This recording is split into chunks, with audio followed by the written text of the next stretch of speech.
So it means that Ukraine demonstrated the resilience even in the first hours, days, and weeks of this terrible war. But then the war protracted and came to another phase, in the phase of long-lasting war, and of course it puts some additional challenges. The structural changes occur. It's absolutely understandable in the resources, in the organization of economy, in the organization of society, in the distribution of people, and many people had to flee out of the country. You know, the exhaustion of resources of people, of businesses, of local communities of the country. The shifts in the institutional, you know, habits, perceptions, understandings, maybe somehow confidences, and so on. So when the war comes into the phase of the war of attrition, and Russians decided that if they couldn't manage to make this blitzkrieg, so that they will try to win in the war of attrition. The main problem is to reach the endurance in this war in order to work for the victory, in order to withstand this terrible attack. And of course, the question is absolutely clear. What is the main criterion of the resilience when we have the volatility of practically all changing environment in this protracted war? It starts to sleep, I think. Okay. So for the resilience in medium and long term, we would prefer even another term, the term sustainability. Sustainability is the capacity to maintain in length without interruption or weakening. But it is not widely used, so we have to come back to the term resilience, but just understanding that the different kind of resilience is necessary at this stage of war. And we believe that the long-term resilience should be understood as the capacity of the system to maintain or rapidly restore the functionality under the impact of exogenous factors which disturb the equilibrium. So in fact, this functionality is the main term which should be used methodologically to understand what is resilience. In fact, resilience is reached through the adaptation of main agents, main participants, main players of the country. In fact, we understand functionality as the capacity of all these players to play their systemic roles according to the existing and expected needs of the economy and of the system at all. This role is determined by formal and informal institutions. And to keep this functionality for a long time in the system which is changing, this agent should also change themselves, so they have to adapt to these impacts. So we say that resilience is adaptiveness plus functionality, but what is adaptiveness? In its term, adaptiveness is just the flexibility. So it means the capacity to change, to overcome some inertia, to understand the new roles, the new practices. Today, this word has been used in our seminar. But the second part was very important is inclusion. Inclusion, which is responsible to retain the subject within the system. So changing, adapting, the subject should stay inside the system. It should steady realize its systemic role. It's very important, and in fact, the presence of all these parts of these two formulas can only allow us to reach the proper resilience. And if any of them is lost, then system destabilizes. If the resilience works, then even any structural changes which are caused by the military situation, by the protracted war, do not interrupt the functionality. So far, now sleeping or not? No, okay. In this case, we should differentiate two different meaning, the resistance and the resilience. Today, also the term robustness has been used. I think that robustness, maybe it should be something like a quality, and resistance is something like a process. So I prefer the term resistance. What is resistance? Resistance is impact dependent, so it depends just on the for example, on the military attack and for the threats. The resistance is fueled by this impact. The resistance is aimed to mitigate this impact. The resistance fades away as soon as the impact is faded. Resilience is much long-lasting animal because resilience, first of all, is subject-based. It is built on the adaptiveness of the subject to any impacts. It involves the systemic changes of the subject. It is fueled not by the impact, but already already endogenously by the resources of the subject. It finally, due to this, it can be long-lasting and can support the long-lasting functionality. What is very important that resistance should be switched into the resilience if the society has the proper institutions, which can ensure the inclusive adaptation to the impacts, and which can, in fact, allow to the main actors to build their own tracks of resilience, and then to subordinate and maybe better to make the cohesion of these own tracks into the resilience of a country itself. In fact, we can say that the main issue of the resilience and of this transition from the resistance to the resilience is keeping the inclusiveness. The inclusiveness can be reached in two ways. It can be reached by the hierarchic model, by the hierarchy, so by subordination, or by the networking model, so by the cooperation. Hierarchical model, it has been supported by our enemy, by Russia. It is the mobilizational model. It is working in closing system, and the problem is that in closed system, the resources are exhaustive, and in fact they are finite. The network model, which Ukraine tries to pursue, it involves the creation of flexible, open institutional ecosystems of adaptiveness, which allow the players to master the new sources of development, which appear dependently on the situation. And due to this, this model allows to continue the generation of resources even in the situation of the war. In fact, what are the main benefits of this type of coordination? It means the network model means that it allows to consolidate the distributed information in the society. It allows to decentralize the process of decision making, and it allows to distribute the risks and costs. It's very important to mitigate the pressure of this critical impact.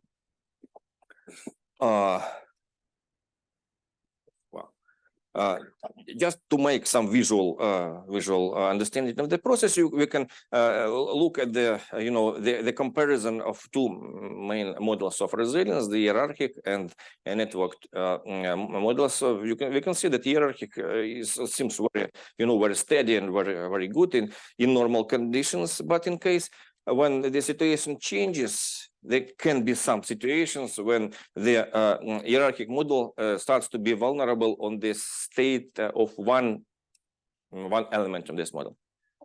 And this model could be crucial, and a number of other participants, other players start to be dependent on the catastrophic situation in this model. Otherwise, the network model seems to be much more stable and much more resilient in any conditions, because it is omni-structured. It is based on the multiple connections between the actors. Okay. So we would like to say that Ukraine now is trying to follow the network model of resilience. Also, I can call it the liberal model of resilience. Liberal because it is based on the liberal model of the open society. It is based on the deliberate activity, resilience-oriented activity of the actors. And in fact, we could like to say that the opposite models in this war when Russia follows one model and Ukraine follows another model, can demonstrate that, in fact, this network model is the model of the future. So probably it is the civilizational gap in this war when Ukraine is trying to prove that the model of the future is more resilient, is more perspective than the old one. And we tried to distinguish 5 main institutional anchors which supported the resilience of Ukraine at the first stages of this war, and we believe that are still crucial for the resilience in the phases of the war. The first one is the extended entrepreneurship. They developed entrepreneurship in Ukraine, which in fact is based on small and micro businesses, and which ensured the basic supplies of foods, fuels, basic services, even public utilities, which supplied employment, incomes of people, taxes, and so on. And in fact, it's a very important message that this runs counter to the widespread perception of Ukraine as an oligarch economy. It means that Ukraine already has the entrepreneurial ecosystem, which is independent, self-sufficient, and networked, and can be, the basis of this resilience. And this reflects a very serious potential of Ukraine in further development, post-war also. The second is the efficient communication. There are 2 main tracks of this communication. The first is the transport communication, which also is combined from 3 main particles. The first one is very hierarchized and administrative. It is the railway system. Ukrainian railways played a very, very important role for transporting people, to evacuate, to away from the risks of the war, transporting military loads, transporting necessary loads for the civil purposes, supporting the relocation of Ukrainian enterprises, even has been used to realize some financial models, financial schemes of transferring money for social support and for support the enterprises who have been relocated from the war. The second particle is the local municipal transport, which could work even in very dangerous situations. And the third one is the private automotive transportation. First of all, cargo transportation, which could operate even in the very dangerous regions, dangerous territories, and high dangers of war. The second part of this efficient communication is the telecommunication. I mean the internet.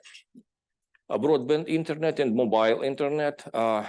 We already discussed today about the importance of the internet in the creation of some social networks, but it was also very important to support the electronic payment system, to support the payments in the budget sphere, to budget paid organizations, to support the activity of electronic governance, from ID cards, from the provision of some documents, administrative services, and so on, and to some specific issues like, for example, information about the move of enemy columns, of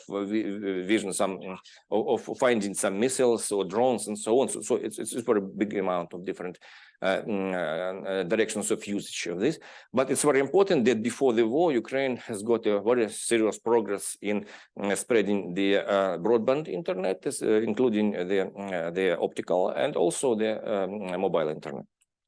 The third one is the competence and capacities of local communities. We already talk a lot about this, so I think just to tick this point, it might be finishing this, but it's really very important. The civic society, the networked civic society is the fourth anchor. This civic society has a long experience, starting at least from the volunteering of since 2014, and maybe even earlier from a number of Ukrainian Maidans, and the main Ukrainian Maidan also in 2014. And this civic society took over the organization of many important processes like humanitarian support of internally displaced persons, volunteering support of army troops and defense troops, provision of different kinds of services, social services, and finally even resisting to the enemy. It's a very interesting and maybe somehow heroical history about the resistance to the Russians in the occupied territories, which has been provided both by civic organizations and by local communities. For example, the history of Kherson region, which has been longly occupied, is worth about different discussion. Well, and finally, the openness of the country, the openness of the economy. Ukraine has a long-term history of working towards European and Euro-Atlantic integration, working with different kinds of international institutions. And now the international support is decisive for Ukrainian resilience in this war: economic, military, social, humanitarian support. And they believe that this support now is one of the main irritation to our enemy, to Russia, and they're trying to do everything they can to interrupt this support. And the most fresh idea is trying to say that Ukraine is like supplying the arms to Hamas. You know this story. Okay. So the presence of these anchors in the institutional landscape of Ukraine allowed to be resistant and resilient in the first phase of the war, and allowed to transform the resistance into the resilience of Ukraine. Just maybe to summarize some process of evolution of this resilience, I would like to say, to show the difference between the reaction on the first shock and the situation of war and attrition. So in the first shock, the main goal was to survive. The main idea was to resist to the impact. And maybe the main analogy is something like from physics. So be stationary, be able to withstand some vulnerability, some exogenous impact. And the main feature was the inertia and some reactivity, which allowed to continue functionality in this very severe situation.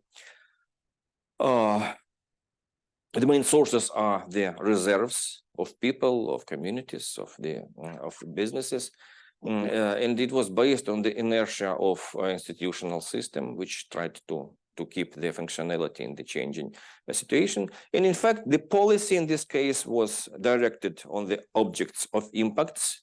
So the players are like the objects of impact. It's the passive role of the main players.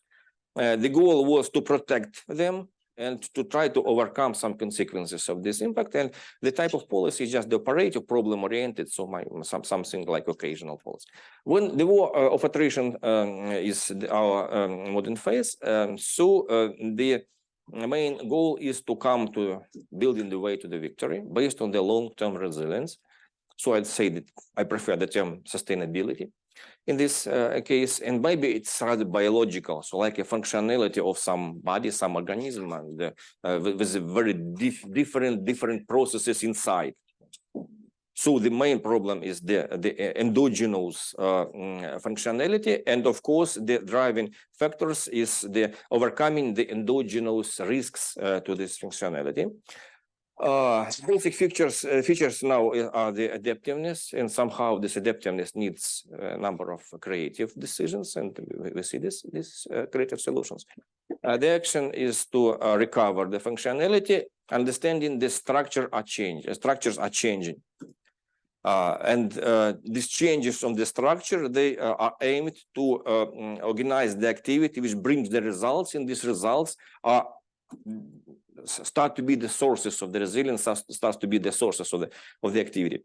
So the changes of institutional system are the main point, and of course the policy should be also changed. The policy should be directed on the subject as the subject of changes. The capacity to change is the main issue, and the adaptive capacity. And finally, the policy should be more strategic and more complementary, involving different directions and different players. So the further evolution of the resilience is the perspective, in the perspective of long-lasting war, it depends on the proper coordination of the tracks of the resilience of main players, and depends on the cohesion of these tracks with the common understanding of sustainability, and finally the common understanding of the victory in this war. In fact, this model, this network model of resilience, is liberal.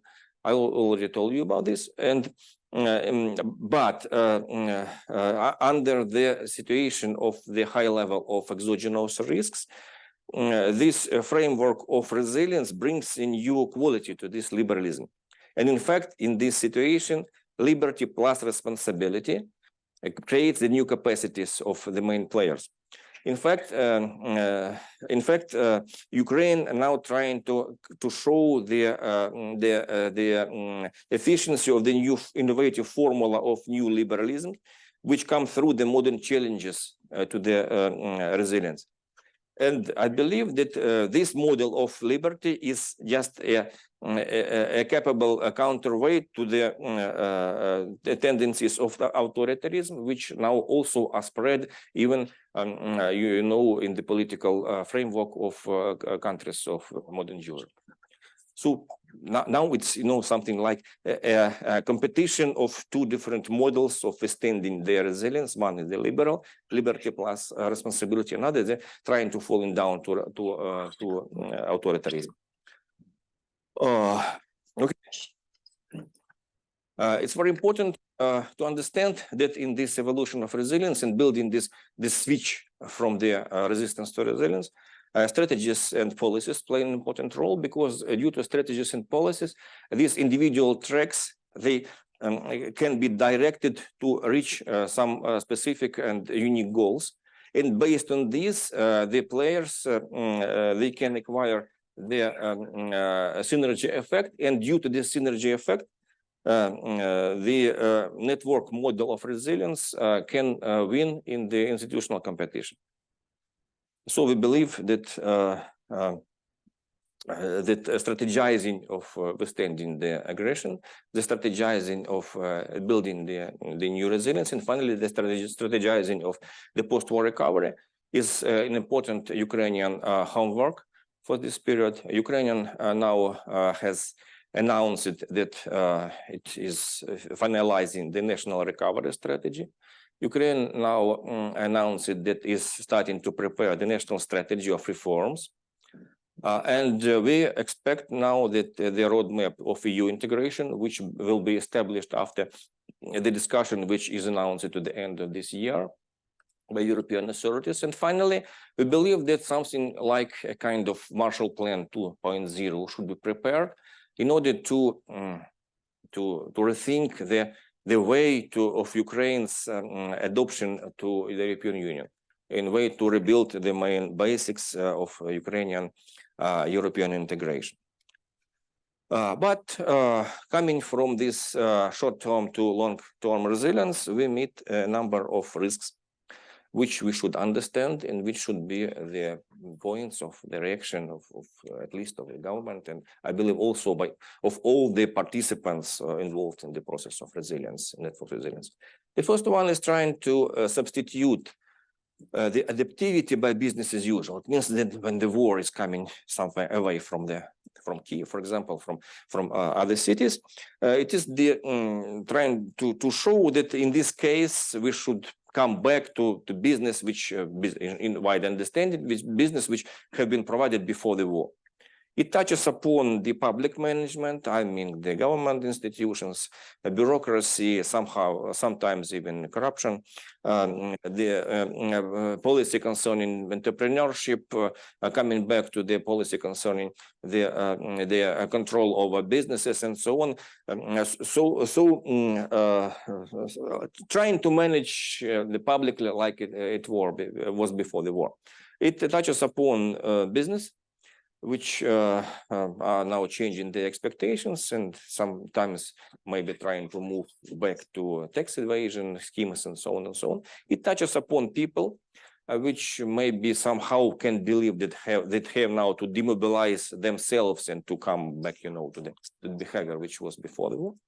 To civic organizations, which now sometimes try to come back to their traditional role in some, involvement in some political fightings, and also international institutions, which especially financial institutions like International Monetary Fund, which sometimes they do not believe that, don't understand that policy which they require from Ukraine should be different as they require from the countries which are not in the war. But it's very important to understand that the resilience cannot be cannot be reached by risks ignoring. It should be reached only by structural changes. And functionality cannot be maintained in the situation on war based on coming back to standard practices, but by understanding and getting the new roles in the new play, which has to be played in this situation, this war. The second risk is ignoring the price of resilience, which is paid by businesses, by budgets of different levels. It means that should be this price should be mitigated by specific policies provided by the government.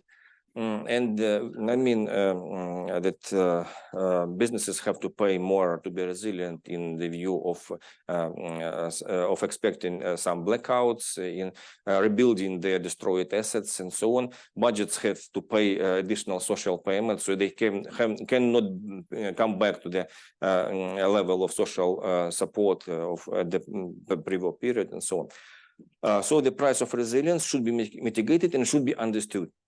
The next risk is widening the gap between civic and public. I mean that if real dialogue between government and civic organizations is quite weak, they distrust in the government, and plus hybrid attacks on the government, they also increase this gap.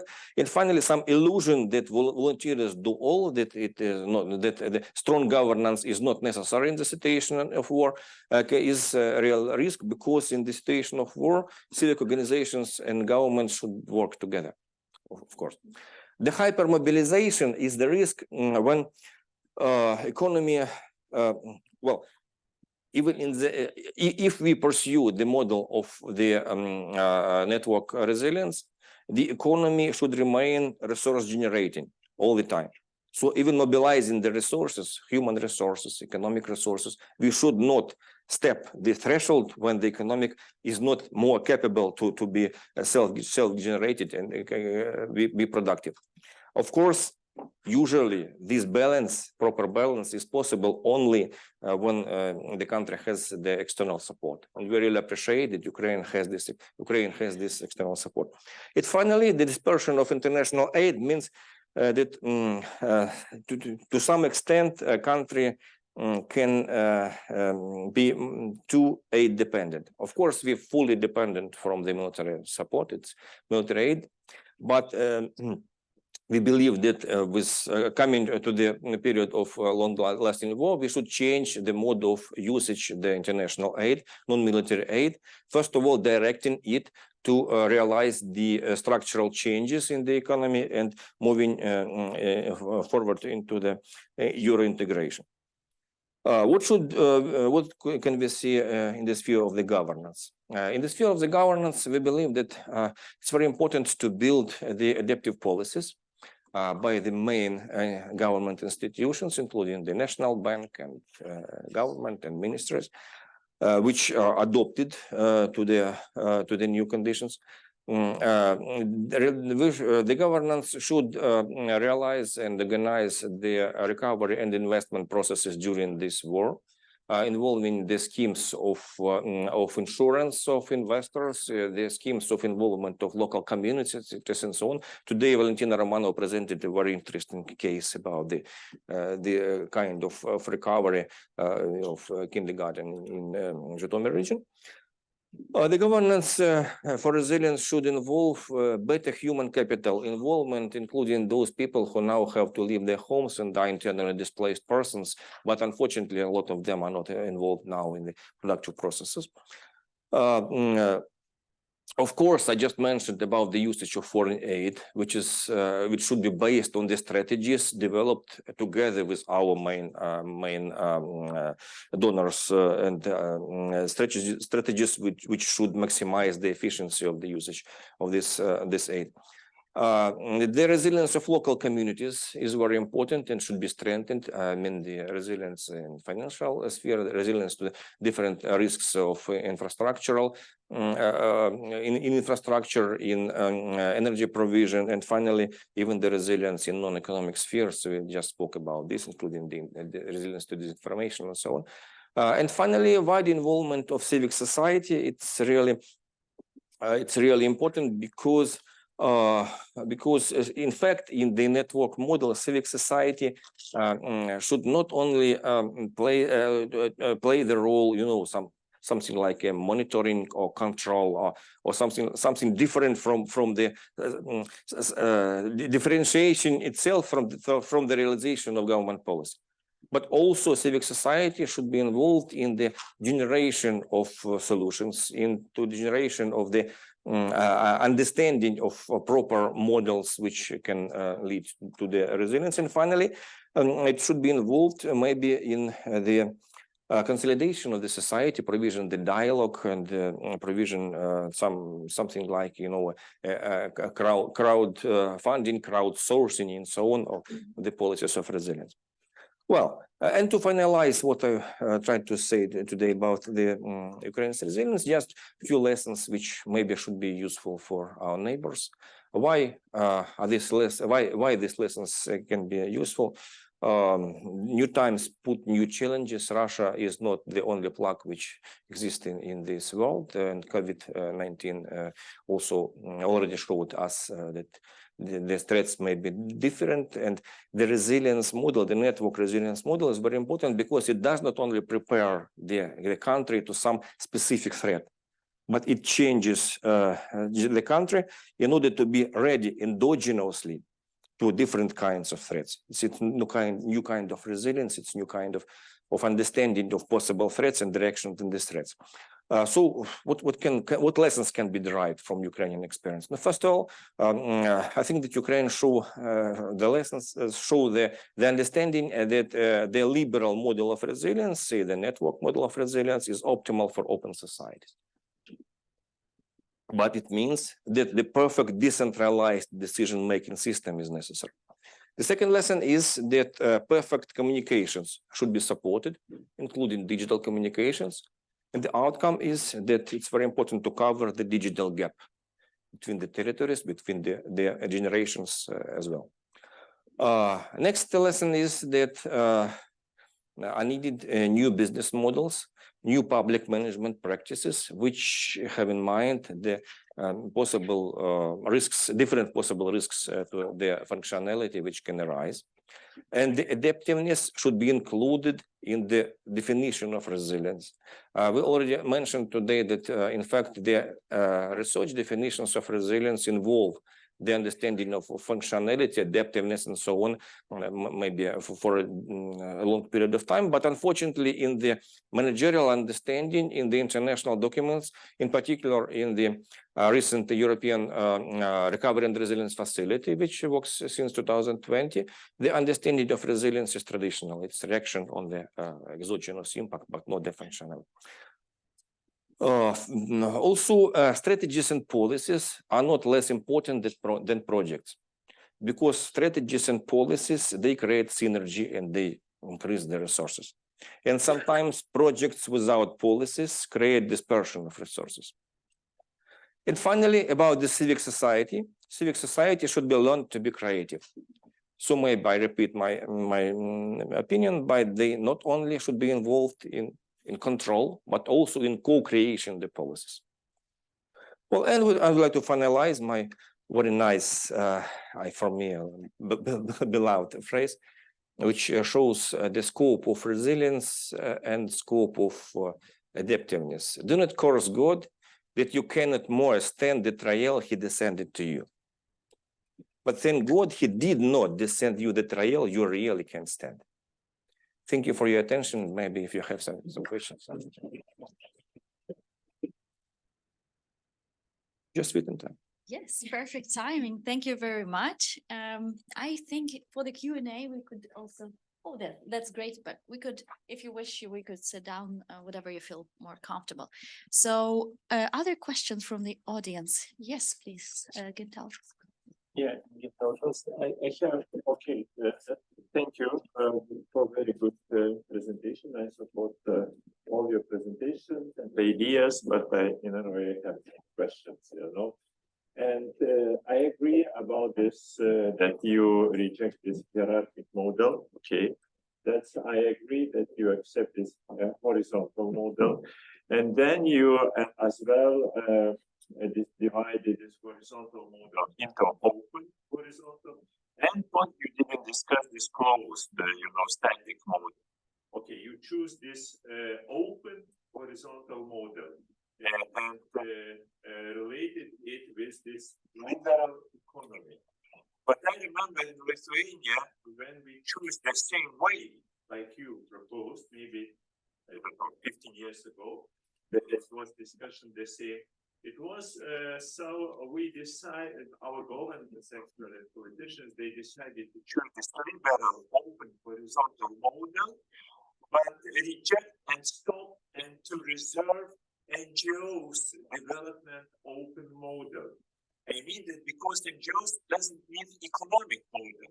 NGOs is social open model in which includes a lot of transformation, self-transformation, gender, and different. And I see that you present some kind of economic liberal model, but do you see conflicts here with this NGOs open networking and even rhizomatic model? Thank you for this. We collect questions. So yeah, I'm thinking to collect a few Okay, questions and answer them right away. Hello.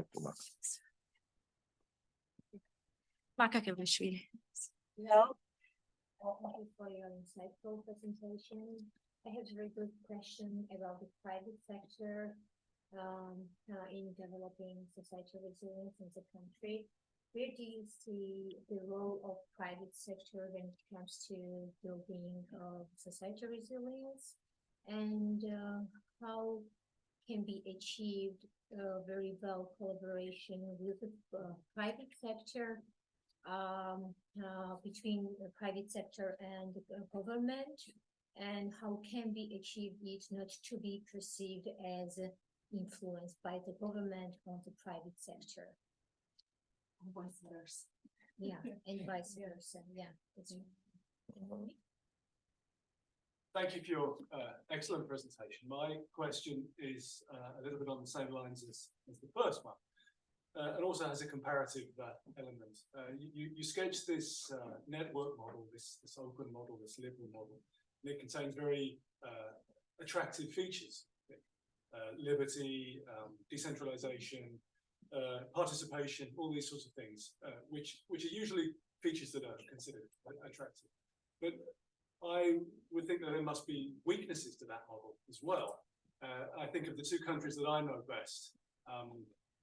Sweden, in many ways, has a rather decentralized system of governance with rather independent public agencies to implement public policy. And sometimes this goes wrong. I'm thinking of the response to the pandemic just a couple of years ago, where it took forever to get a national system of testing for people in place. There wasn't the command structure to bring it about. And I think of the other country that I know best, and that's Britain, where it's almost impossible these days to organize big infrastructure projects. They get blocked at some stage. And so I'm wondering if the hierarchical model, for all its weaknesses, has some strengths as well that might not be found in the network model. Are there any questions from the audience here? Okay. Thank you very much. Question me from that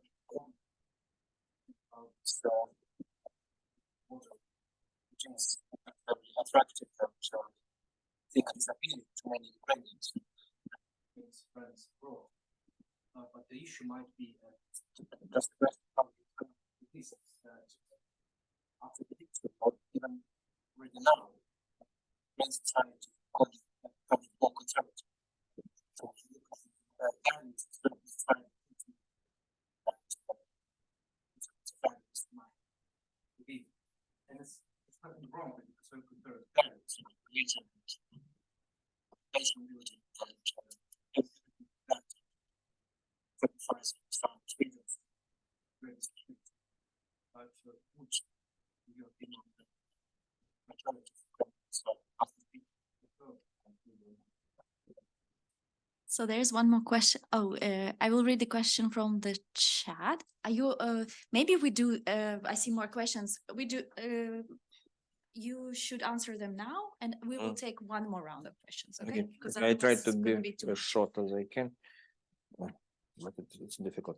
Concerning the open model, you know, in fact, Ukraine now just testing this model. I can't say that it's just finished, established, and that it is absolutely, you know, ready model.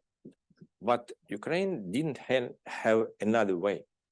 Based on the existing model, the reward model, based on the specific of the governance of Ukraine, it's not quite strong governance. The only way to resist in this, to be resilient in this war, was to make this model, which is not based, which is based not only on the governance, which is not strong enough, but which is based on the common activities. The main issue that Ukraine could born this integrating idea based on which the reintegration of governance, NGOs, local communities, businesses, and so on emerged. So just building, just testing this open model. It's also the answer to this first question that, in fact, NGOs are inseparable part of the open resilience model, I think.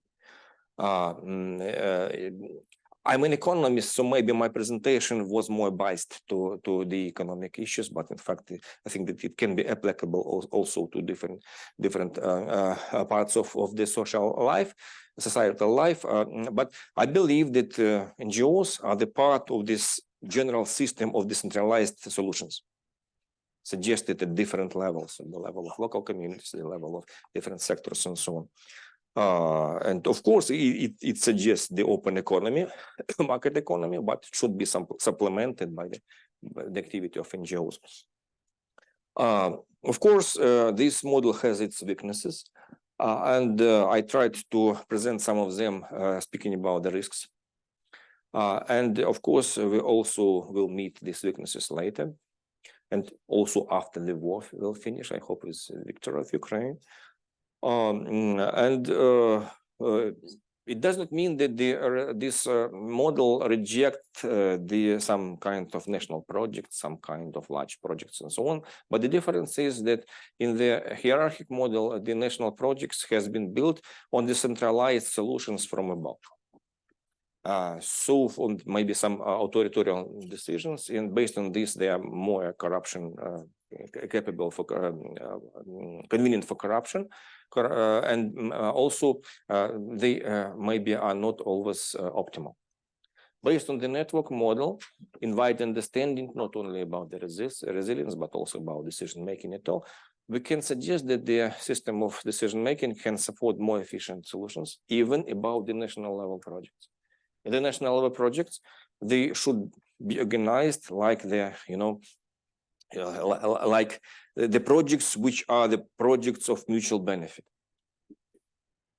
I think that the European activity, I think that it is the most proper approach to the European understanding of the building of societies, building of economy.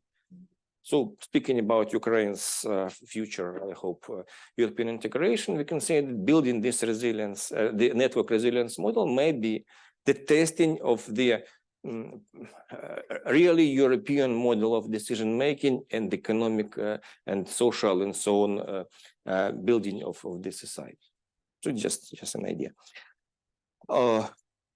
And finally, about the collaboration with the government, based on this networking on different levels, of course, the collaboration with government is not only possible, but is necessary.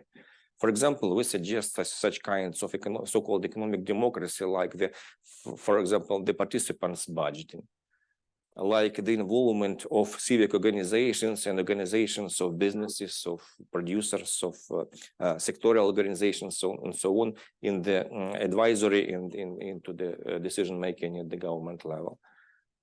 Building of the networks of communication between local communities within regions, and delivering these solutions, estimates, understanding, and so on to the highest, to the high management level. I mean, in order to find the best, the solutions which are the most proper to the local spatial development and so on. And finally, speaking about the role of private sector, of course, it's very important because the network model is based on the private sector. It's impossible without the private sector. I told that private sector, in particular, the entrepreneurship was one of the main institutional anchors of one example concerning the fuel crisis when Russia bombed all the oil processing factories on the territory of Ukraine. So Ukraine just could not produce more motor fuels. Just it was the businesses, private businesses, who reorganized the system, and in a very close period of time, they reorganized the supply of petroleum and the diesel from abroad. And just maybe in less than a month, the problem of the deficit of motor fuels have been overcome. And now the experts of this market say that it's not more the possibility of Russians to interrupt this, so it's more the possibility to introduce the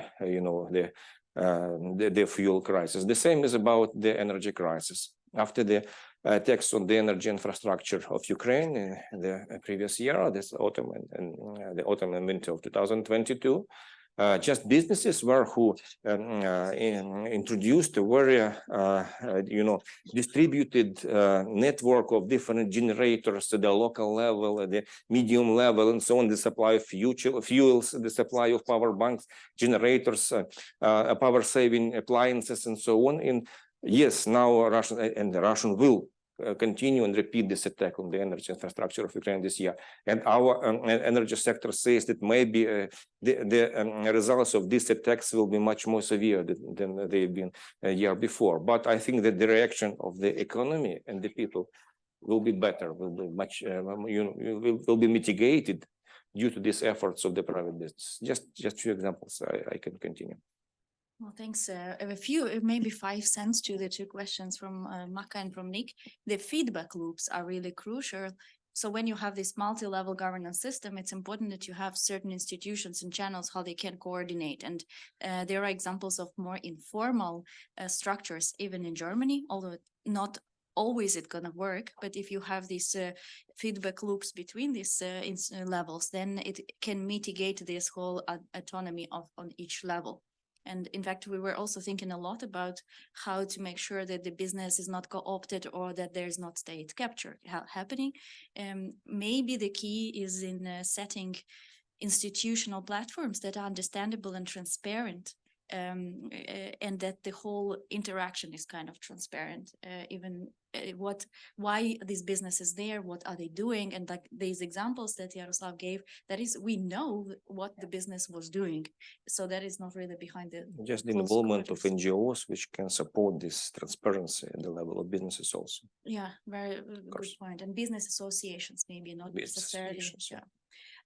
So there is a second round of questions. We have some here, but I also want to read two questions from Roger Myerson from University of Chicago. Which institutional reforms did most to increase Ukraine's resilience since 2014? How important were the decentralization reforms, and which other reforms would you rate as very important? And he also asked that you mention new forms of foreign aid alongside strengthening resilience of local communities. So the question is, how can you combine it? Basically, what are the new forms of foreign aid that may help strengthen resilience of local communities? So, and I think Tobias, yeah. Yeah, thank you. I will be brief because there are a lot of good questions here to really pack an interesting lecture. So, question on lessons learned for Ukraine's allies. Like, it strikes me that Ukraine's approach was based on grave experience with the big existential threats. But what do you do if you don't really perceive this threat? If there is no common understanding in society or among policymakers that there is a threat, how do you then approach resilience? Thank you very much for this very interesting input. You mentioned that better human capital involvement, the sustainable perspective of civil resilience is society resilience is necessary. And my question is, do you have any concrete ideas? How can people who have temporarily left the country be better integrated in the process of recovery of Ukraine? And how can be involved now? Okay.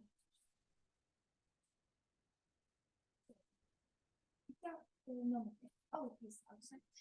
Thank you very much. That was very inspiring presentation, and you have done especially very nice presented formulas conceptually, how resilience can be conceptualized.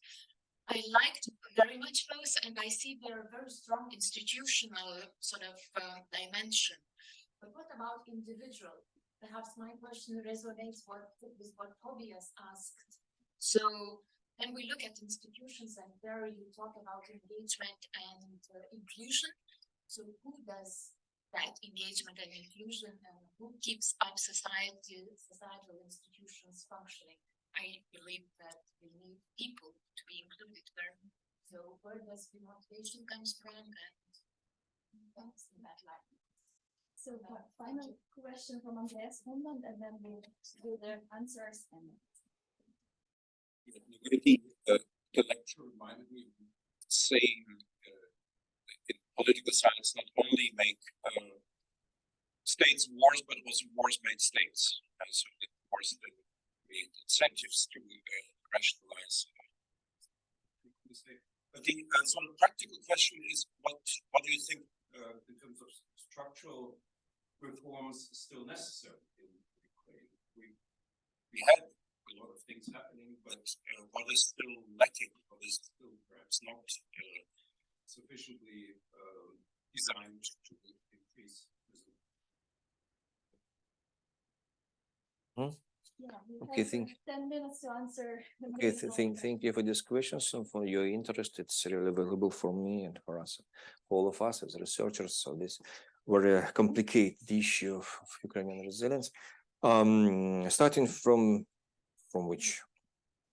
the first about from the internet, about the reforms. Yes, we mentioned that the decentralization reform I think was the main, which ensured the resilience of Ukraine, and the role of local communities was one of the decisive in this war. Even we studied the experience of Kherson region. I just mentioned about this, and one of the outcomes, interesting and some insights of our people who reported from that part of the front line on the time that when Russians came to local communities, they could not believe that they asked whom they are subordinated, and they could not believe that they are really self-organized, and they really these local communities are so self-organized, so they can solve the majority of their issues by themselves. It was fortunate because in this situation, the local communities could solve an important issues supporting the lives of people, of budget organizations, even under the occupation for some period of time, until they understood and tried to penetrate this activity.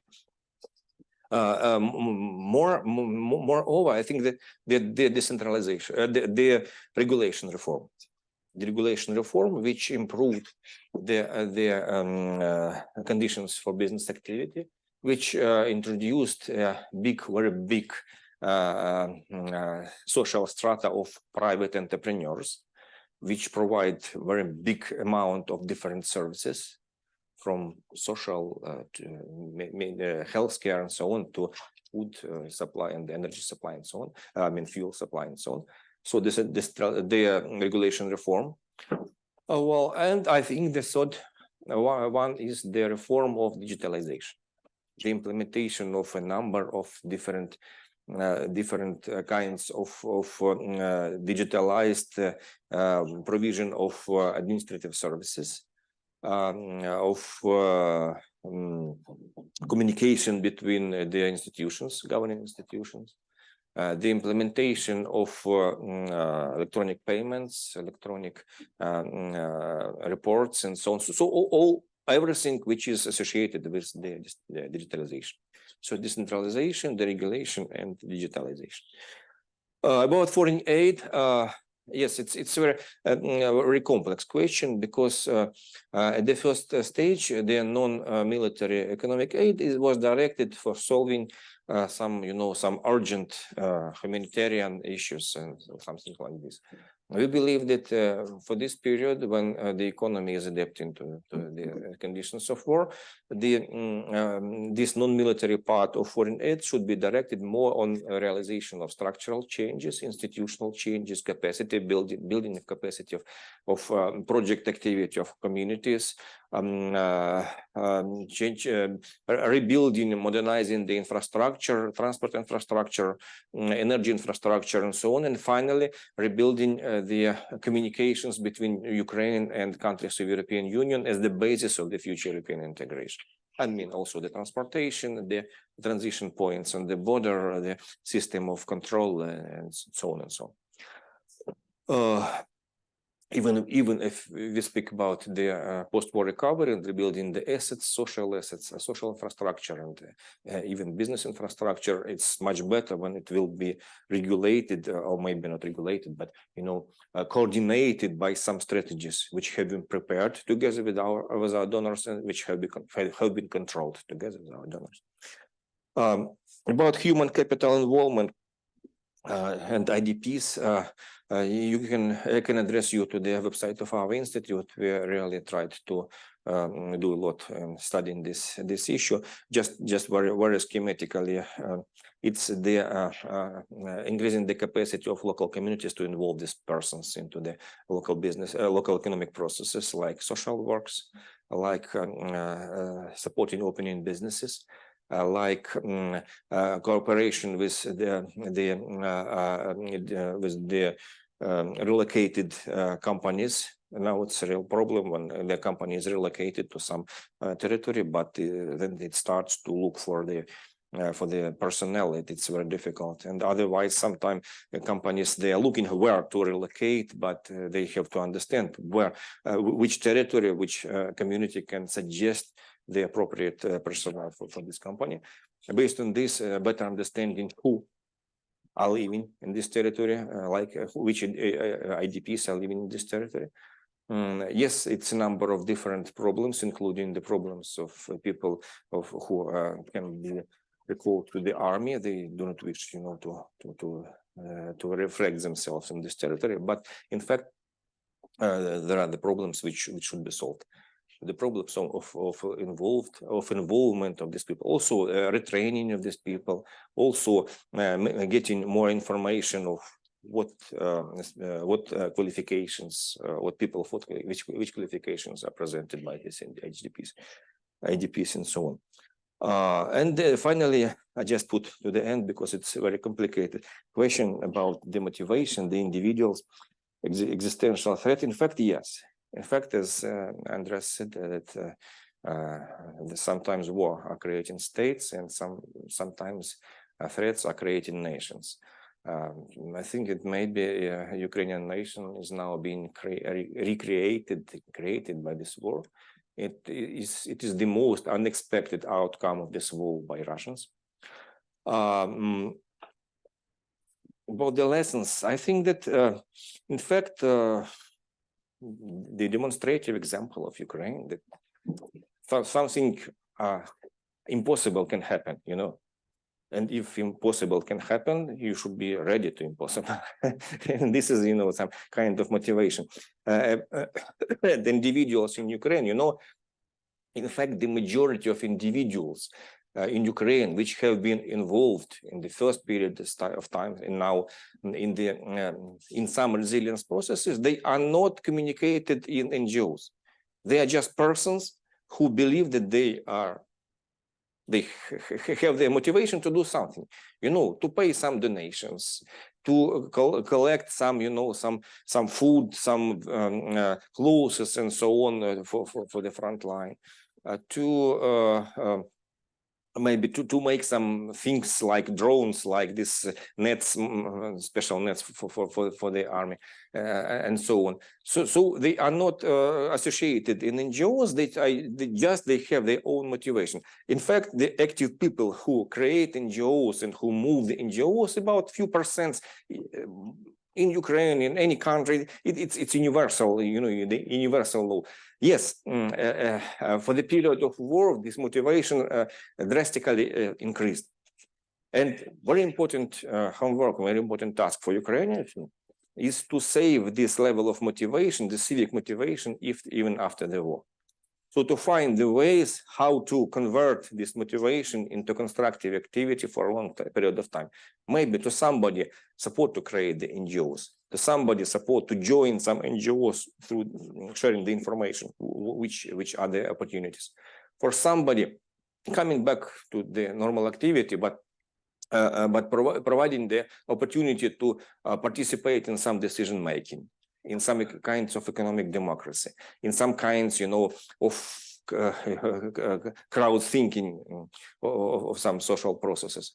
And finally, to somebody maybe to shift to a kind of entrepreneurship, because people could find themselves in some, undertaking some things that can be converted into the businesses in other situation. And very final about the end of the war,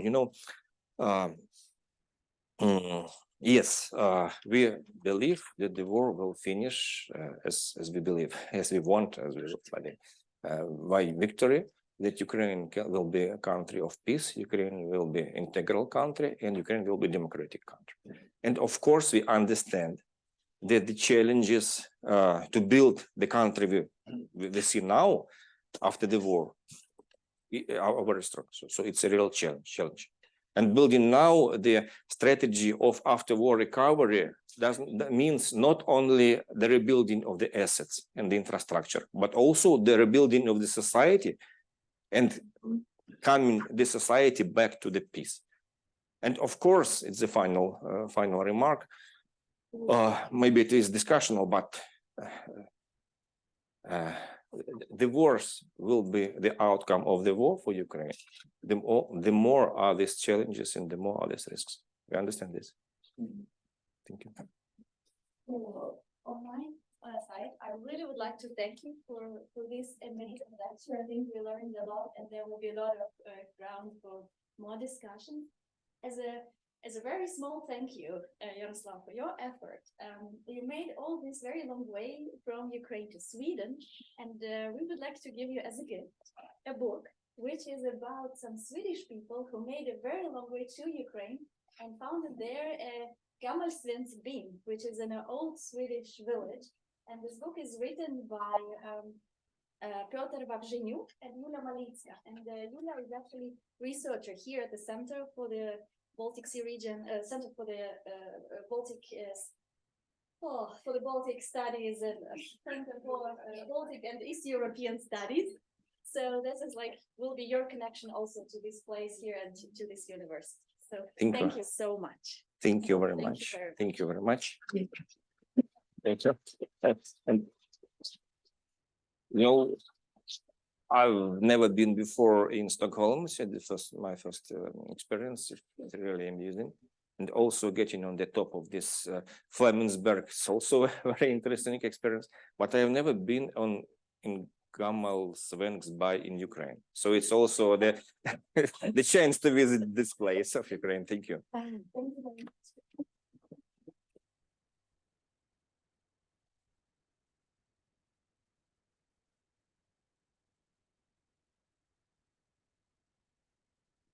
Thanks for our webinar guests. Thank you very much.